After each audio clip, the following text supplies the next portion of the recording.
All right, hello, welcome everyone to Star Wars from the Back to Tank. If you're new to our show, you can find all of our shows past, present, and in the future wherever you listen to podcasts. Just search Star Wars from the Back to Tank. We also have our Patreon exclusive shows. Head over to patreon.com/RaymanDigital and get more Star Wars discussions. I am Michael, your host, and in the studio today with me is David. Hello, Dave. Hello there. Okay, Dave, so you and I have a lot of news to get through on the Star Wars side. There are a lot of things in the works. We have Andor coming out just around the corner. Yep. There's also the original 1977 Star Wars that was circulating on Roku. And since has vanished. Yes. For obvious reasons. We'll get into that. And then the biggest news that we're going to be focusing on today is the Mandalorian and Grogu budget that has been revealed. And it's creating a lot of discourse. There's some concern. There's some people clapping, saying this is what's needed. And the news is centered on the fact that this is the cheapest Star Wars film to date. Even when you take into context, if you take into account, I should say, inflation. Yeah. With previous Star Wars films. Obviously, when you look at the prequels, their budgets are a lot smaller than, say, the Grogu budget, which we'll get into in a second here. But that's, of course, the case because we're not taking into account inflation. The power of time. Right. So the upcoming Star Wars film, The Mandalorian and Grogu, is reportedly working with the lowest production budget of any Star Wars feature, a fact that I believe isn't necessarily a liability. Okay. Now, before I get into the pros behind this, let's look at the actual budget itself. So the Mandalorian and Grogu reportedly has an overall production budget of just $166 million. Yes. And it received tax credits of $21.75 million, which will have further help. So technically, that's over $180 million, let's say. Yes. All right. This is unusual for Disney, that is clear, which has frequently struggled to keep costs under control when it comes to Star Wars. And especially in today's Hollywood, you have to throw in the fact that the prices of basically stars, actors and actresses, have gone exponentially up. And even technology. Now, technology at one point was helping to save costs. The increase in technology makes things cheaper to do. Once you manage to integrate those new technologies into a more updated workflow, certainly you would have pictures that are cheaper. But that's not really the case in this modern era. Technology is getting more and more expensive and actually making things more expensive. Now, there are cost-cutting benefits of certain technologies like the volume, which is something that The Mandalorian has used. Yes. And a lot of other television and film IPs, franchises, studios have now utilized the volume, which is essentially just virtual production. We've talked about it in detail before. And that has helped cut costs. But there are some negatives to that as well, which we'll get into shortly. But first, David, what I want to get into are the actual budgets of past Star Wars films. So if you can quickly read through that list, I will not interrupt. There'll be no commentary. I just want to get those numbers out. Okay, well, we're going to start all the way back to 1977 with the original Star Wars, which was $11 million. Then at that point, you see it exponentially go up. Empire Strikes Back in 1980 was 18. Return of the Jedi was in 83, which was 3 years later, jumped to $32.5 million. Then you have the prequel era, which was like almost 10 years after, where the first one was 1999 with The Phantom Menace, and that was $115 million. I actually personally remember everyone making a huge deal how much that was back in the day. Episode 2, which was 3 years later in 2002, was $115 million. Revenge of the Sith, which was Lucas's magnum opus, essentially, was in 2005, and that was $113 million. So you saw it kind of like dip right after Attack of the Clones. It wasn't until 2015 you have The Force Awakens, and it nearly doubled to actually it did double, to $245 million. And then you had Rogue One come out, which was a lower budget, and it came in at a year later and to 200 million. 200 million. Now stop right there for a second, Dave. Now the budget dropped only because that's what these films were designed to do. They were designed originally to be lower budget takes within the Star Wars universe. Because I remember me and you covering Rogue One, and the thing that had us excited was Kathleen Kennedy coming out and saying this is Star Wars trying to be an independent film. Right. And then a year later, you had The Last Jedi come out, which had the highest budget of all of the films, which is $317 million. And then Solo came out, which was part of the Rogue One agenda, where it was more smaller budget, but it was only $275 million. It actually was a little higher when you take in all of the reshoots and all of the fuckery that went on behind the scenes. That's what increased the budget. Yeah. And then a year later, you had Rise of Skywalker, which was also $275. So it was the same as Solo. Yeah. Then you get then the Mandalorian Grogu, which will come out in 2026, and reportedly the budget of it dropped from Rise of Skywalker to $166.4 million. Now, I would argue, David, when you take into account the $21 million tax credit that they're receiving, you're now closer with the Mandalorian and Grogu budget to Rogue One, which is sitting at $200 million. So when you look at a $200 million budget compared to, let's say, $187 million budget, which is what the Mandalorian, when you include that tax credit, gets close to. Yeah. So if we can get something on the level of Rogue One at $200 million, then I have a feeling that we should be in capable hands with the Mandalorian and Grogu budget. Now, I will say Rogue One, that $200 million budget also is not completely accurate because they also suffered massive reshoots. But these were the original budgets. Well, you got to also remember in Rogue One, they went through an actual change in director. Yeah. And writing, and Solo was completely reshot. Yeah, and Rogue One went from, I think, who was it? Gareth Edwards started off, and then it jumped to Christopher McQuarrie got involved at one point, even though he's uncredited. And then there was Tony Gilroy that got involved. Then Tony Gilroy came in to finish. He technically was the real director. A lot of people don't realize that. That's why he's the one handling the Andor series, because he's the one when Gareth Edwards was let go.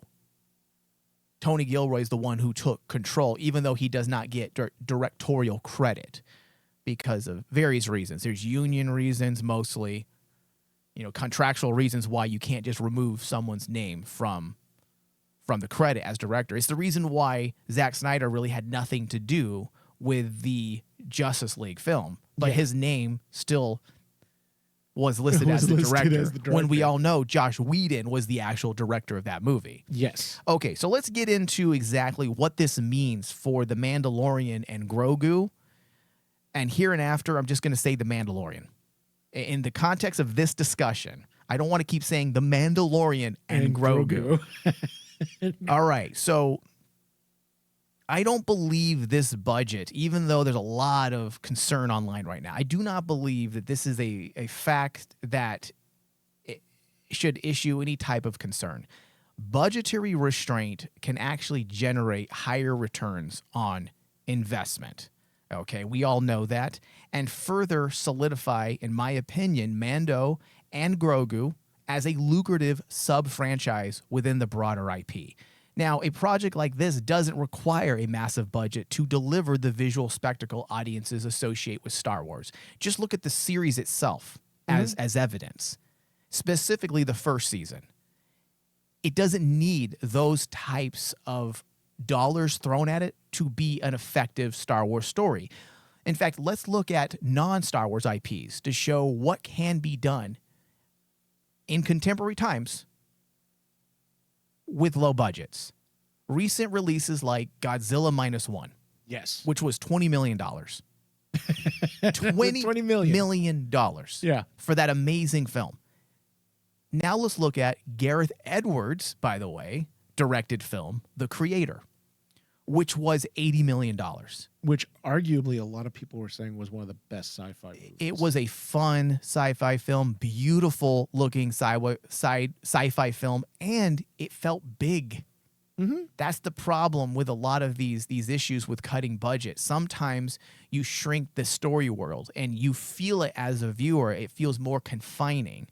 Those are certain issues that we have found in modern television that tries to convey a scope that really isn't there. Yeah.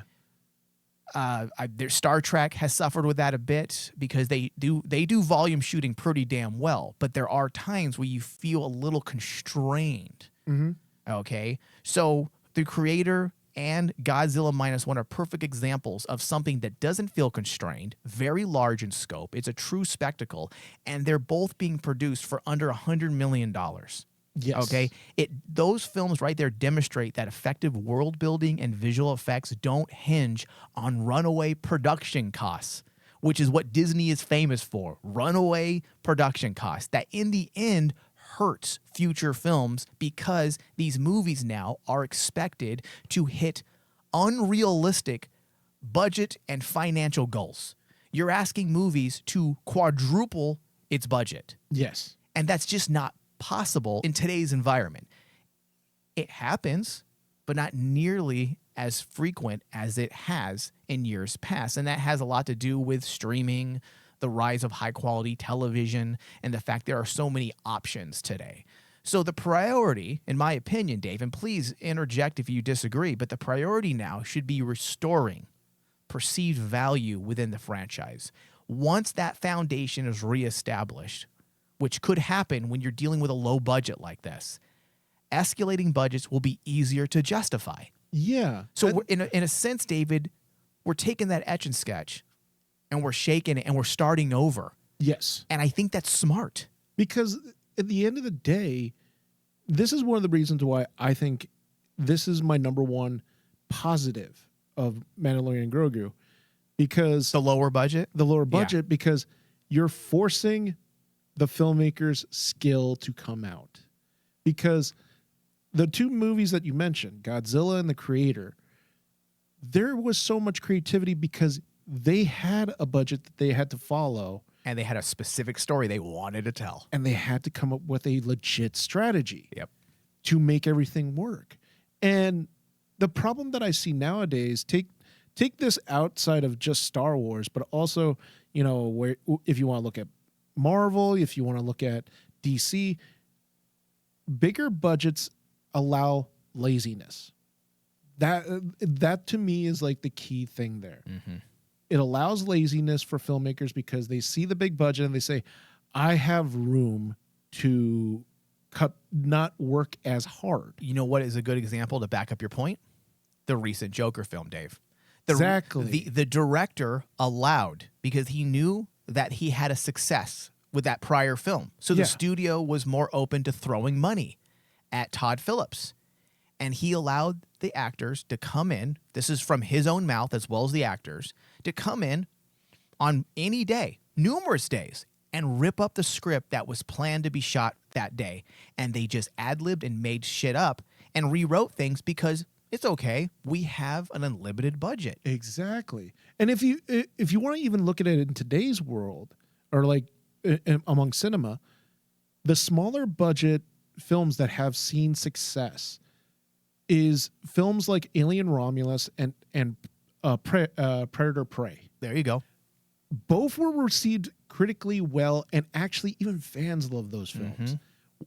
But their budgets were microscopic when you actually compare them to, say, like some of the sci-fi or the geek films that were out there, like, say, Predator Prey, I think, was the time of like Guardians of the Galaxy 3, I think. Yeah. And then like you have like Alien Romulus, which was just last year, and you had like things like Joker 2.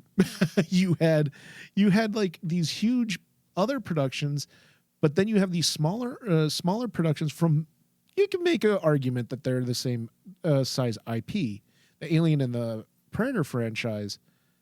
And they were able to pull something out because why? they had a strategy for it. They kept everything small and tight because their budgets were tight. Alien Romulus was only like 80 million. Yeah, so you're right, David. Like, creative constraints can hypothetically foster innovation. Yeah. So a reduced budget often forces, as you were saying, David, filmmakers to prioritize storytelling, Yeah. character development, and practical effects over expensive set pieces and CGI-heavy sequences. Now, this can lead to a tighter narrative focus and a more grounded, character-driven film, aligning with The Mandalorian's established tone, because that's kind of what The Mandalorian is already. It's already the third season kind of fucked that up. I was about to say. But if you look at the first two seasons, it is relatively focused on two people. The Mando and Grogu. Yes. And it was really some of the best moments of Mandalorian Grogu was when they stuck to their strategy of actually just focusing on those two. And the reason why a budget like a smaller budget can work with something like that type of a scenario or story, is because you're dealing with intimate character moments. Mm-hmm. And whereas Star Wars at large, David, has usually been about not intimate stories. It's been more large in scale. It's telling stories dealing with cosmic consequences, yeah. Universal consequences. Whereas Mandalorian and Grogu, they don't deal with cosmic universal consequences of the rise of the Empire. They're dealing with their own day-to-day problems and obstacles. So when looking at the Mando like that as a feature film, I don't see having a small budget as being a negative. If anything, it's going to force Favreau, who, by the way, is from indie circles. That's where he came up from in the late 90s, early 2000s. So he does have that ability to work within those constraints. Hopefully, he hasn't been damaged by working within the Hollywood system, specifically Disney, for so long. Yeah. But I think if he worked really hard, I think he can really make this budget work. Now, the second pro, David, is franchise fatigue and mitigation. Scaling back the budget, it signals, this is why we're talking about it right now, it signals a tonal shift from the franchise's recent blockbuster excesses, which, in my opinion, helps the Mando stand apart as a more intimate, self-contained entry. And this recalibration can combat audience fatigue, re-engaging viewers with a fresh aesthetic and emotional resonance rather than relying on spectacle alone. Yes, Star Wars is always spectacle, but this can be the moment where we can pull back and allow possibly a more intimate story unfold. It seems like the mainstream really does connect with Grogu. Yes. So if they really bring Grogu to the forefront of this story and make him the emotional weight, they will have a major win. Yeah. And then, David, this $180 million, $133 million budget can now justifiably be $225. There you go. 215. But you have to start over a bit. And that's something that I will say I'm happy to see that Lucasfilm is willing. They're not doing it for our reasons. They're doing it because they don't have money. Like, yes. That's why they're doing this. But this is going to work in the long run, in my opinion, because this does adhere to studio strategy. When something's not working, it's time to take a step back and we need to start over. Now, Star Wars can never start over, unfortunately. No. You can't reboot Star Wars, but this can be a bit of a soft reboot where you now focus on smaller Star Wars films and then start working your way up again. Again, a really good example for franchise fatigue. Financial reboot, I guess, is what you can say, right? A financial reboot and getting like that kind of like hitting the reset button on everything goes back to like Fox's Alien franchise. That includes Predator. And that entire universe is right now in the middle of a soft reboot because if you look at the last two movies, it's more smaller in scale. Yeah. Beforehand, the Alien franchise was like releasing Alien versus Predator, Alien 4, Alien 5, Predator, and you had all these side films. And you can see that fans were getting franchise fatigue from this. Yeah. And Also, when you do those many things, you tend to start watering down your IP, and then your fans start Exactly. trying to wonder, okay, so what is this IP about? Yeah. Like, is it about aliens? Is it about predators? Is it about this? Is it about that? And that was starting to happen with Star Wars. It still can happen with Star Wars, but And also just taking that's another point. Cinema historically, franchise fatigue to explain it to a lot of mass audiences out there is like, say, for example, the Friday the 13th and Nightmare on Elm Street series. You get to Nightmare on Elm Street 12, and everyone sees your franchise as a joke. So what happens? It takes decades for it to come back to be taken seriously. And unfortunately, okay, so yes, franchises like that, they can reboot successfully. Yeah. Star Wars is in one of those Star Wars and Star Trek. There's such a long running IP that if you were to reboot them in a story sense, in a canon sense, much difficult. It just wouldn't work. It can't work because there's too many fans that are sold on the canon stories, and you would essentially just destroy the IP. So one way of doing a kind of a soft reboot is not focusing on the Skywalkers, but focusing on 2 new characters that can theoretically become viable cinematic powerhouses. Yes. Build them out, give them a smaller budget, then you get bragging rights. When you get $290 million at the box office, you can start pounding your chest and say, guys, we're about to double our budget. Now you have bragging rights. Half of the movie business is about perception. Perception. And if people think, oh, wow, they quadrupled their budget, and your global box office is only 500 or 600 million, which is good. I say only. Unfortunately, it's not good for regular Star Wars. But that would be amazing for the Mando film if it were to reach 500 or 600 million worldwide. And that perceptually is a win to Disney and to Lucasfilm, and it will actually feed the excitement within the fan base, and we will latch on to that. So this is smart if all of this strategy will actually pay off and it actually works. Well, if you think about it too, I mean, me and you had a discussion on one of our past shows that basically was saying that when one of the executives came out and said, our only viable asset was Rey. Right. That is the problem with Star Wars, apparently, to a lot of executives, that the only viable cinematic asset was Rey from the new trilogy. If you can actually add more assets for your IP at this point that are new, they're not Han Solo, they're not Luke, they're not Leia, they're brand spanking new that new fans can get behind. The Mando and Grogu are those 2 characters. It amazes me that they haven't capitalized on those 2 faster. David, the only characters that are I'm not including Andor because I don't think Andor's quite there yet. He can be. He can be. But unfortunately, Andor different. also has an expiration date. There's only so much problem. you can do with Andor. But all we have in 40 plus years of Star Wars is Luke, Han Solo, and Leia, and Vader, and Obi-Wan. We can throw in the group. That's kind of all we have. And they were all the defining factor is those are Lucas products. Yeah. George Lucas is the one who came up with those. And it's fine when you say that those are the only characters if we're talking about the original trilogy, the sequel trilogy, but with what Disney is trying to do now and branch out, they still haven't managed to break that expectation. The expectation that Star Wars is about Han Solo, Luke, Princess Leia. Now, there might be some Star Wars fans saying, well, dude, it's about the 501st. It's about, all these other side things that Star Wars fans have really gravitated to. But I'm not talking about us. Yes. I'm talking about the mainstream. Exactly. We're different than the mainstream. Of course, we gravitate to the clones. We love the fucking clones. They're awesome. We love Rebels. Like, these are viable characters for us.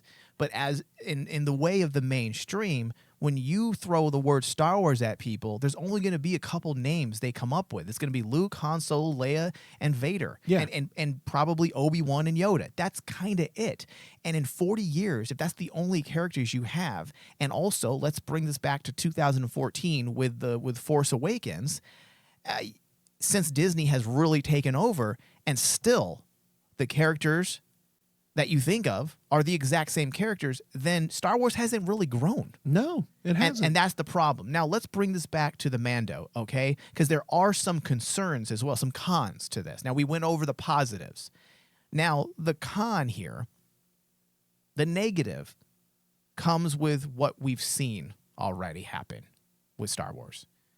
While a reduced budget offers clear advantages, which we've gone through, it also raises concerns, chiefly the potential over-reliance on StageCraft's volume technology, which is the volume.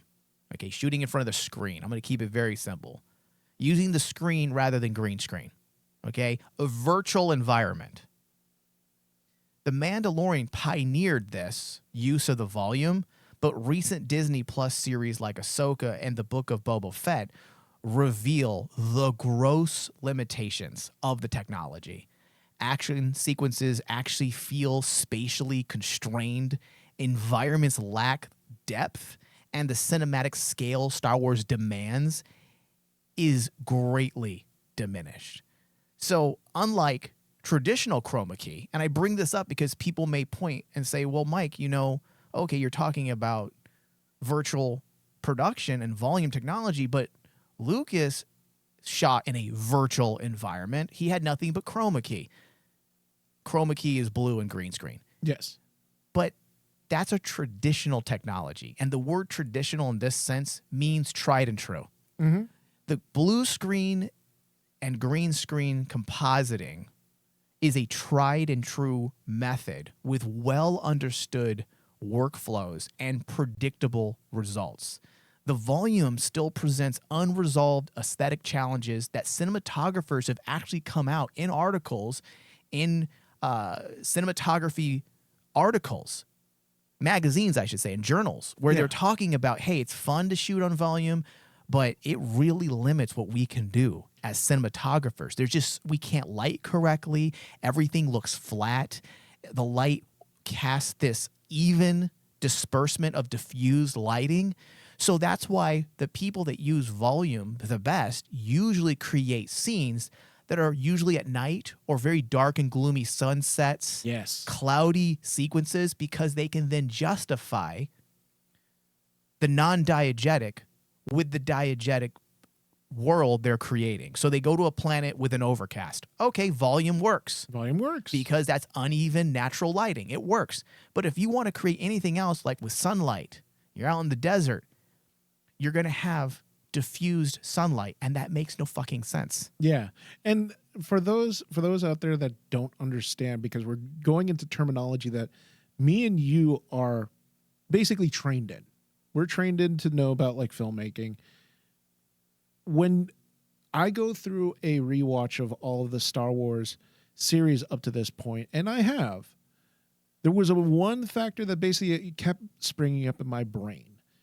And it's the fact that a lot of the shots in the series, specifically Ahsoka and Acolyte, even though there's shots in there that basically I think were awesome, they were done nicely, everything, though, seemed flat and very confined. Because, like... You talking about Ahsoka? Yeah, where it's like, all of a sudden, you have a shot where it's like, oh, I want to see them do the sword fights. And yes, in the past, excuse me, saber fights. I've actually lauded and actually really liked the fight scenes in Acolyte. But when I went through a rewatch, I'm like going, man, these fight scenes are very confined. They're not like, Episode 1, Darth Maul versus Obi-Wan and Qui-Gon, where it's like there's some energy to it.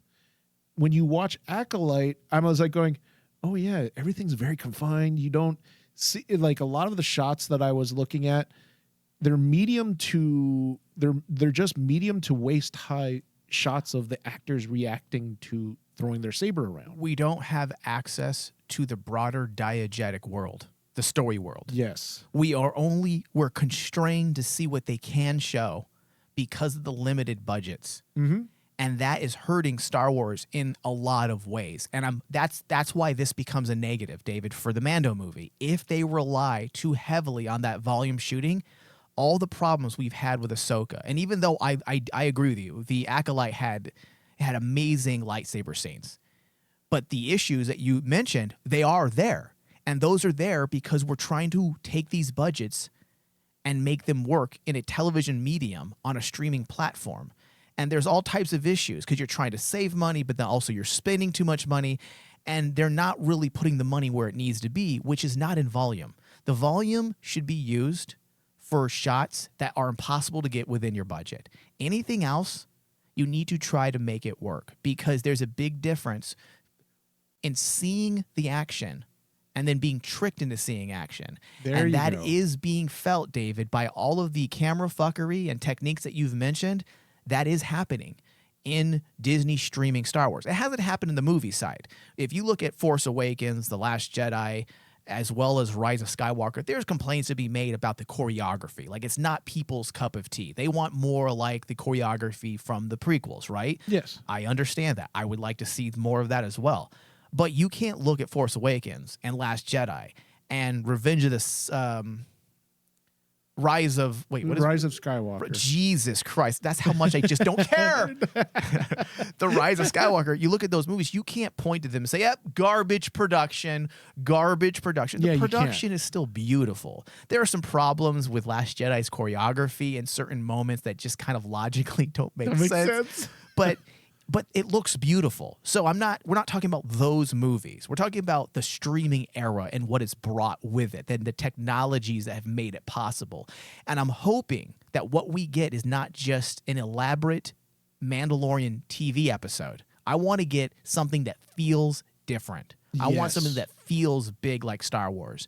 So the only negative I can see with this budget, David, is if rather than trying to work harder, using that innovation you were speaking of, they say, fuck it, we're going to force all of this anyways in, and we're just going to use the volume. Then we're going to have the exact same problems we've had with the streaming stuff. Yeah, because like at the end of the day, a lot of people want to throw around this term for anything they've been watching nowadays on television nowadays is like saying, oh, that's cinema. And they don't know what actually cinema truly is. Mm-hmm. And it's kind of like, when I hear that, I go, do you know what cinema is? Because obviously, if you're going to tell me that volume is cinema, I'm sorry, you're sadly mistaken. Because all volume is, and it just seems to be for a lot of filmmakers, is a cheat. That's what it's become. It's become a cheat. It's become a crutch. I just watched this series that the story itself. So I'm only 3 episodes in, and it's not horrible. But the thing that is horrible about it is the visuals. And it's a show that's on Peacock, and I believe it's called Those That Are About to Die. And it's about the Roman games. It takes place in ancient antiquity. And the visuals look great, David, but everything is overcast for some reason in Rome. And that's the first giveaway, that they were shooting on the volume, because everything was overcast. And then when the camera moves and pans across the volume, you can tell they're bending and they're morphing the background image because it's not really there. It's not really there. So they're bending it and making it fit as they pan virtually. And then you use a virtual camera and the entire thing looks like this robotic geriatric cameraman actually moving the dolly or panning the camera. Unfortunately, those are the problems with volume. So just to summarize my points on chroma key versus volume shooting before moving on, chroma key, David, while imperfect, allows for greater flexibility in post-production and often supports more dynamic staging. So I'm hoping they will go back to the roots of standard chroma key. And if the Mandalorian and Grogu's lower budget forces production further into volume-heavy shooting, the film risks inheriting the same flat, artificial quality that has plagued recent streaming entries. Yeah, and just to add to that, too, is kind of like, when you look at the Star Wars franchise, I know there's a lot of people basically saying, well, look at Andor. Andor uses volume and they look fantastic. Yeah, they use StageCraft. Do they actually use? I don't even sure because I know they build 90% of their sets. They were saying they actually did come out and say it uses some of the ILM StageCraft technology known as volume. So they use it as a tool, but they use it, and that's what Tony Gilroy came out and said is like I have the quote right here in my notes that basically Tony Gilroy stated that they are old school and prefer to shoot on location as much as possible. I like how it's called old school now. How about just quality filmmaking? Yeah, and like essentially the StageCraft is just used, just like as you said, a tool. So from all accounts, Andor probably has 80 to 90% of it is shot like in a legit film where you have working sets and practical stages. Whereas you have something like The Mandalorian, the early days, or no, take this Ahsoka and Book of Boba Fett present the stage, and it looked pretty damn close. Flat. Yeah, and people always look at me and say, "Well, Andor looks so good." Well, you know why it looks so good? It was utilizing all of its tools, but it was doing it in a traditional way because they still approached it as what? Filmmakers. Yeah, David, see, that's really the bottom line is it's not that we're against volume production. I'm actually really intrigued by it and find it incredibly powerful as a piece of technology that's another amazing tool that can be given to filmmakers. But that's what it should be viewed as. It's a tool. And we've said this before in numerous other discussions.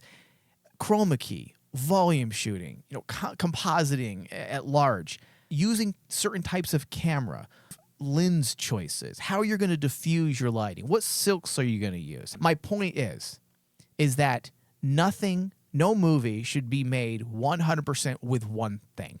It's like going to fix an air conditioning and pulling your hammer out of your tool bag and saying, well, I'm going to use this tool because this is a tool, and I'm going to use only this tool to fix the air conditioning. Yes. You're never going to fix the air conditioning. In fact, the chances are you're going to break it. So these things need to be viewed as tools within a tool chest that you can pull and use for specific shots to solve maybe specific budgetary problems, or maybe there's a specific scene that you just cannot get. Maybe there's B-roll that needs to be shot, so you want to use the volume shooting. So that's all I'm advocating for is the conservative usage of particular technologies and use them when they're needed, truly needed, and not because, well, fuck it, we're just going to do this. Yeah. Yeah. All right, David. So now let's talk about Andor. The new Andor Season 2 trailer has got Star Wars fans asking lots of questions, and we're all wondering what's going to be happening besides the obvious. We know our characters are going to die. Let's get that poison out. It's going to be a bloodbath. But the new trailer, man, David, I have to... This is when I get nervous because I'm watching the trailer for Andor, for the second season of Andor, and I find myself excited. And I had a smile on my face. And I started like, what is this? What is this feeling on my face? Why is my cheeks tightening up? Like, am I smiling while I'm watching something Star Wars? Like, am I excited? And that makes me a little nervous, David, only because now I have faith in Tony Gilroy because he's proven he has a track record now.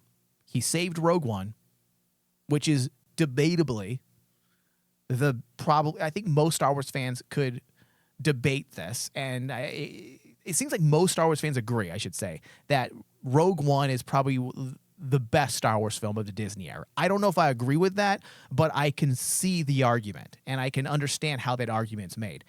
And then you also have Andor Season 1. Tony Gilroy now has a proven track record. Yes. We know what he can do. So I feel at ease in my excitement, but at the same time, I forgot what that feels like, David, to not be nervous for Star Wars. Yes. Do you have reservations for Season 2, David, or are you allowing yourself to kind of slip into the excitement aspects? I will always have reservations now when it comes to Star Wars because I don't want myself to actually get hyped. Now it's like, I'm the dog that basically Star Wars just keeps smacking. Here's the bone. and then smacks me with the bone. Down the line, I don't want to have that bone anymore.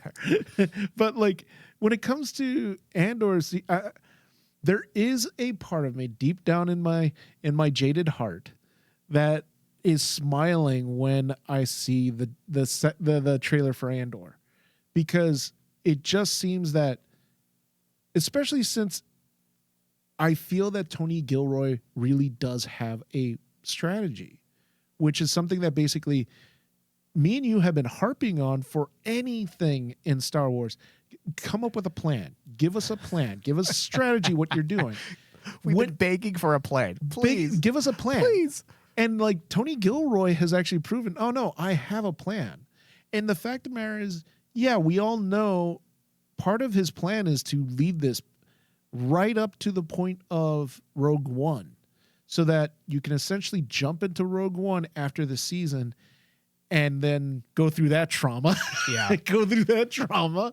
But like, I think it's a really great strategy, because thinking back to Rogue One, you open up with Andor literally betraying a supposed friend in the very beginning. And I remember me and you talking about that. Go, man, we didn't think they would do a dark scene like that in Star Wars, but it kind of works. And I actually am really, as I said, a part of me in my jaded heart is really wanting to see this transformation of Andor to where we get him in Rogue One, where this is where he literally embraces the quote unquote madness of the rebellion. And especially when you have Saw Gerrera around him, you have I forgot the one actor I think it's Ben Mendelsohn. Yeah. When you have those characters surrounding Andor, the character, and it changes him, it makes Rogue One so much actually hopeful in the very end, because at the end of the day, Andor rose above all that and chose to be what? A true rebel. It gives me chills thinking about it, Mike, because like So you are excited then? I know. Down in my jaded heart, there's that little part of me is like Princess Leia going, it represents hope. Oh. And I'm like going, no, that scene doesn't, but we can't do this. But a part of me is, I hate to say it, a little excited. So I stopped watching the trailer. I refuse to see the trailer. Yeah, I won't watch any more trailers. I can't watch trailers. I'm done. I've seen what I want. I've watched the first two trailers, so I don't want anything else to be ruined. I want to walk in pretty surprised now. Walk in like this is a theatrical release. I want to sit down. This is what Star Wars has become, David. Streaming. It's so that I will never get over. But anyways, that's a whole other topic. A whole other topic.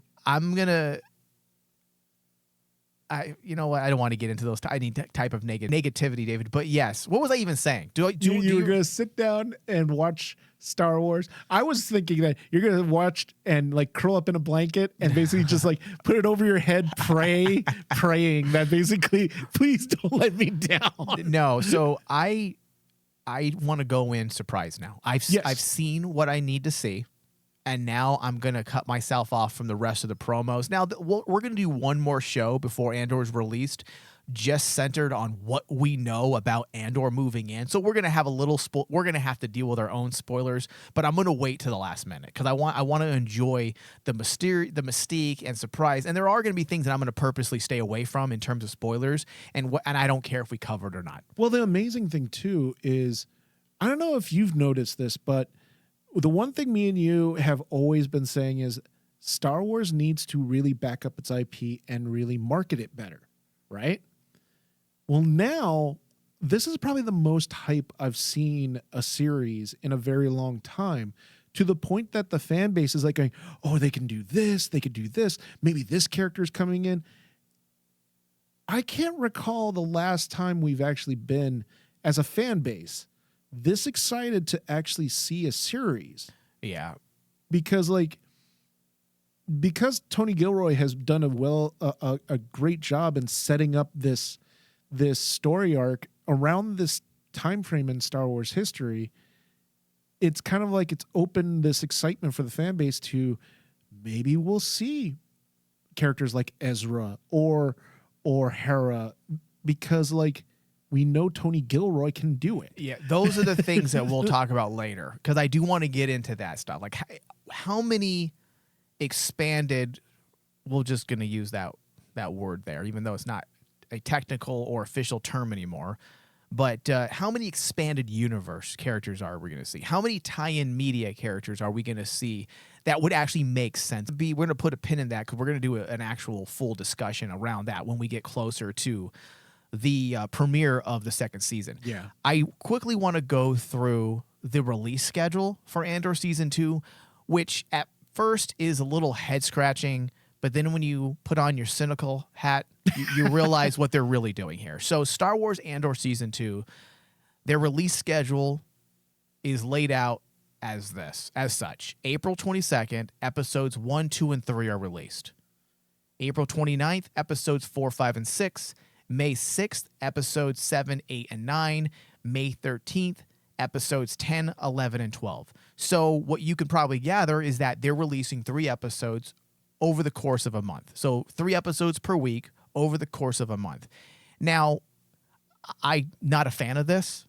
I don't mind streaming services doing release strategies like this for that first week to give people more than just that one episode to sink their teeth in. If you want to get things started and the excitement started, then I understand wanting to go to the potential release strategy of doing 1 or 2 episodes initially, and then going back to the episodic release as opposed to the multi-episode or binge watching release strategy, which I don't think is smart for building up excitement around an IP. It's damaging. It's the reason why The Boys, it's one of the things I agree with what Eric Kripke did. That first season was a binge release, and then he quickly realized that in order to build the type of excitement you need to build up a fandom, you need those weekly release strategies in order to allow fans to write about it, to blog about it, to create podcast discussions about it. And when everything's a binge, there's maybe 1 week, maybe if you're lucky 2 weeks, where people are talking about your show, and then it disappears into the ether because new shows have been released. Yeah. So it's not always smart to do this. Now, the reason why Disney's doing this is because it's all about perception. So when streaming first became big, about 4 or 5 years ago, the bragging rights were situated around minutes. How many minutes did someone view your series? And I remember when it first started, we talked about this on our Bacta show. You would have releases of like, wow, this episode was viewed 5 billion minutes. And people were pounding their chest. Fans were saying, this is great. And if you remember, David, we did an entire discussion where we broke down what those minutes really mean. And what those minutes really mean, when you break them down by average viewers, based on the average allotted time that one person would watch a complete show, it came out to be like a very conservative number. It was like 2 million people. Then it was under 1 million. They had bragged that Ahsoka was seen more than anybody, but when we broke down the viewing minutes, it was more like 2 million people, which is lower than CW 6 years ago. Yes. It's not that great, especially when you factor in the very real near death nail of Star Wars. You're going from an IP that was viewed by millions and millions of people across the world to 2 million people on a streaming platform. So now people are changing their way of bragging. This started about 2 months ago, and they're now going back to millions. Now, instead of doing minutes, they still do that occasionally, but now they're focusing on the old school rating system, or at least old school rating system language. We are now seeing people say, this episode was watched by 9 million people, 10 million people. Disney has been doing this now with multiple original streaming shows, David. Yeah. But what they're not telling you is that when they say something was watched between the month or the week of April 1st and say April 7th, let's just throw a hypothetical out here. Andor had 10 million viewers between the week of April 1st and April 7th. Well, number one, you now have 3 episodes that are released. So divide that number by 3. Okay? Yeah. That 9 million now looks a lot smaller. It does. Now divide that number by how many people are binge watching the first season. Because they don't say 9 million people watch Andor season 2, episode 1. They say 9 million people watch Andor. Andor, yeah. That also includes the lead up to the release. How many people are going back rewatching Andor? How many fans are just watching it in general? How many people fell asleep at night and it's still playing? And it's still playing, yeah. That's why this rating system is a fucking work. It's not real. It's made up numbers. So now they're putting these 3 or 4 episodes in and say, well, Daredevil had 10 million views. How many episodes did you release in 1 week? In 1 week. Oh, yeah. 5? Well, that number is now sitting closer to 1 million viewers. How many people rewatched the later seasons of Daredevil? They're not factoring these in, and they're not saying it to the audience. They're just pushing those bragging numbers out, and it's fake. It's not real. Yeah, and that's my cynical hat on. So when they're releasing episodes of Andor 3 at a time, it's so that they can say, and mark my words, David, we're going to see it. The first week Andor's release, you're going to see Andor breaks records with 15 million people in 1 week. And that's the thing, is kind of like, it goes back to what you said. Everything is about perception. Yes. And for mass audiences that listen to us, we are looking at an industry where perception is key, because your perception allows you to make money. and your PR absolutely is the thing that will keep you alive. Yep. And because imagine what type of excitement that generates. Oh, wow. 10 million people. I should get in on it. Now also potential investors, advertisers, and now their interest is peaked. Wow, those are the types of numbers. Yeah. And that's the thing, is about, like, when it comes down to it, I'm with you. I guarantee you, Andor comes out, give it a week, then it'll break records. It is no different than Daredevil right now. They did that to Daredevil. So I was just throwing Daredevil out there. Are they actually doing it? Okay. No, they did. They do it with every series, Mike. It's like, this series breaks records. This series breaks records. They did it with Acolyte. And I'm like, and then the real numbers come out and they say, well, we got to cancel it. Well, but you said it broke records. Did it? But that's the problem with, like, it. This goes into a discussion that me and you have with the negativities of streaming in general, because there's too much secrecy behind who's watching the shows. Exactly. And it's disingenuous. It's not like the old days with the Nielsen ratings, where it was mass known with public knowledge. And to be fair, though, you are 100% correct. I will say Nielsen ratings is more open in how it records stuff, because you can look it up and find out. So even though they do fuckery as well with wording, I mean, I think at one point, if you watch something for 5 seconds, it's considered, it counts, yeah. And that's a little fuckery as well. But at least we can look up those rules. We understand how they calculate. Exactly. It's out in the open. Disney and all these new streaming services, even Netflix, they even said they're no longer going to share their data. Exactly. They have no reason to. And Netflix is the number. That's the one that started the whole mess of the ratings. I know. Because they were like going, no, we're a private company. We don't have to actually release our numbers to you. Yeah. Why? I think they said it's like proprietary. Like proprietary. This is part of our technology. We don't want it being stolen. Yeah. And it's like, no. They don't want you to see the actual numbers, because that takes away a PR weapon of theirs, because they can go around. About perception. They could go around and say, we have all these fantastic shows that bring in and generate numbers, when in fact, all they're doing is just saying, we have a lot of content. Well, there was recently, don't quote me on how long it happened, because I don't have it in front of me, but there was someone who had hacked a group that had hacked into their technologies, and I forgot how it was reported, but this was about a year ago. The person who hacked into their system revealed that something like a jaw-dropping amount of their TV shows are a wasteland. Yes. meaning no one's watching the shows on Netflix except a select few, almost like network level type of shows. There's 4 or 5, maybe 8 shows that people watch, and the rest of them are just skipped over. No one's watching them. They're just there. So no one's doing great. Netflix has just been smart enough to say the jig is up. We're not going to share you our numbers. And they're so financially above everyone, not just financially or economically, but even structurally. When it comes to infrastructure, they don't need to play the game. Yeah. Whereas Disney still needs to play the game, and all of these other streamers who came late into the game, they still need to play these perception games.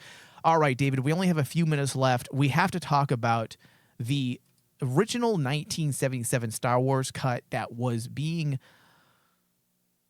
released, streamed on Roku. Now, Roku got rid of it quick because they didn't want to be sued. Which is sad. When I saw this news break, when everybody was talking about this original 1977 cut, I was like, really? That's interesting, because Lucas, as well as Disney, in fact, it's the only thing Lucasfilm under Disney's leadership has done to back up Lucas. Yeah. They've all said that cut doesn't exist anymore. It's no longer canon. It'll never be available to the masses. The copy that is to be seen is the special edition. So that was already set. Yeah. So I thought it was strange that Roku had it, and it turns out it was a third-party app. Yes. And I watched it. Okay. I actually watched it. So I want to get to that really fast. Yeah. So first, Cinema Box is the app that was suspended, and their app was deleted. Yes, God because bless this them, was though. highly illegal for them to do so. Now, they also have a record of doing this. Cinema Box has opened up their app before in Roku and has done this with other films. Yeah, they did. So they're a little bit of a film activist, which I don't like a lot of activism, but I kind of like this. This is kind of cool. I found out the story, dude. I want to support them. Okay, so David, you watched the original 1977 cut. Yes, I did. I was cracking up. Now, without being a purist, in 30 seconds or less, is it really that much better? It's Or is it not. just more of a nostalgia thing? It's a nostalgia thing, because here's the thing, Mike. The way they got around, and I was cracking up at this, the way that Cinebox got around the fact that they couldn't get the original film negative, because that's with Lucas, just like you said. He's never going to release that from his vault. They took a copy, a VHS copy. Oh, wow. And just put it on to Cinebox. And so the quality wasn't super great. The quality wasn't great. Oh, okay. Oh my God. I turned it on and I'm watching it. It's in the original VHS box edition. Like 6. What is it? 6. The 4:3? 4:3. Oh, it was a square. It was a square. And I was like, that's how they got past it. Yeah. They just used an original copy that got released. That also might prevent them from getting fully sued. Exactly. And could. I think there might be some weird. And here's the funny part about Cinema Box. You mentioned that they've done this in the past. No, they're infamous for doing this, because what they do is they take original VHS cuts of movies that aren't released anymore in DVD format or in streaming format, and they put them on the Cinema Box. Listen, I'm not for piracy, but when something's not available, and remember, I love my cinema piracy. I know. I'm not a big fan of it. I'm a bit of a conformist. So stupid. Which is weird. You know, I'm a rebel. Like, I don't like to be told what to do. I'm very much cynical about government and rules and people's expressions of morality. But when it comes to artists, maybe it's just because I respect art. If Lucas doesn't want it to be seen, then I respect that. I'm not saying people shouldn't watch it. I'm saying me personally, like, I've never had the need to have the 1977 cut. If Lucas feels that this is the version of Star Wars he wants out there, then okay, I'm for that. So I've never been one of those fans because I know a lot of fans. In fact, there's numerous ones on our network who advocate. Yes, thank you. They actively advocate for the 1977 original cut. Oh yeah. And I'm like, well, I don't really care. I'm like, I've seen it before. I think I own a copy of it somewhere in my home on VHS stored in my boxes. Same here. But if this is the version Lucas wants out, then I'm for that. That's fine. This movie is still the same movie. It's just a few added differences, some increased, better sound quality. I think these are just nostalgia purists. I think the ones who really want it. And I don't think that's a negative. I'm a nostalgia purist when it comes to certain other IPs, but when it comes to Star Wars, I'm willing to adhere to what the artist wants, I guess. And I can understand that one. I can understand that one just because that's why when you asked me, is there an actual difference? Is the quality better? And I'm going, no. It's an absolute nostalgia kick. What version do you prefer, truly? I personally, this is going to sound bad for a lot of Star Wars fans because I agree with you that basically like there's I would say 80% of the fan base would rather watch the original 1977 version. Yeah. But I do like the special edition. Special edition, yeah, you have those cheesy moments of Jabba the Hutt and stuff. Okay, why did you throw that in there? That stuff's a little, and it's kind of like, I forget about that. Yeah, that's a little rough. The one thing though that I tell people is the special thing about the special editions is this is what George's full concept for this film is. That's his full idea. This is his full story. Okay, yes, I agree with that. And there's one last point that I would like to make, David, about this. The reason why I prefer, because I'm gonna say it, I prefer the special edition for one reason, and it's solely aesthetic. Aesthetically, it coherently bridges the spatial gap between production of the original trilogy and the prequel trilogy and makes them look more aesthetically compatible. Yeah. That's one reason why. That's the number one reason why I prefer the special edition. Special edition. Because those little changes create a more cohesive 6 films. Yeah. And that's ultimately the thing is kind of like I look at people who get up in arms about it. I'm like going, are you the writer? Are you the writer of these 6 films? Yes. And like I look at no, you're not George Lucas. Last time I said I looked at the mirror and I looked at you personally. I look at them. I go, you're not George Lucas. This wasn't your idea. This was George Lucas's story. And the thing about the special editions, yeah, the moments of Jabba the Hutt, or like, say for example, the one that popped in my head was the Jawa scene where they go flying in and you have that moment where the Jawas are riding the huge animal and they get thrown off. Yeah.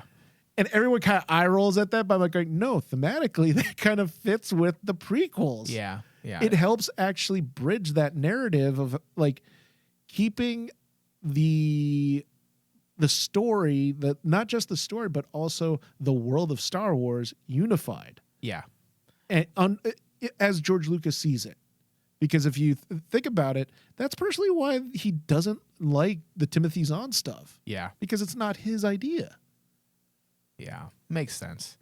All right. Well, this brings us to the end of our discussion. If you want to get more Back to Tank, you can head over to our Patreon page, patreon.com/RainmanDigital, and pledge to our podcast tier, which is $5 a month, and you will gain access to additional Back to Tank discussions. We have one that we're going to post here real soon.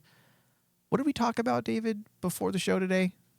We talked about... I totally forgot now, but it was actually a pretty good discussion. And people wonder why we are failing as a podcast network. It's because I can't even remember what we talked about literally 60 minutes ago. But anyways, believe me, it's great content. Go to patreon.com/RainmanDigital and pledge. Thank you, David. Thank you. May the force be with us.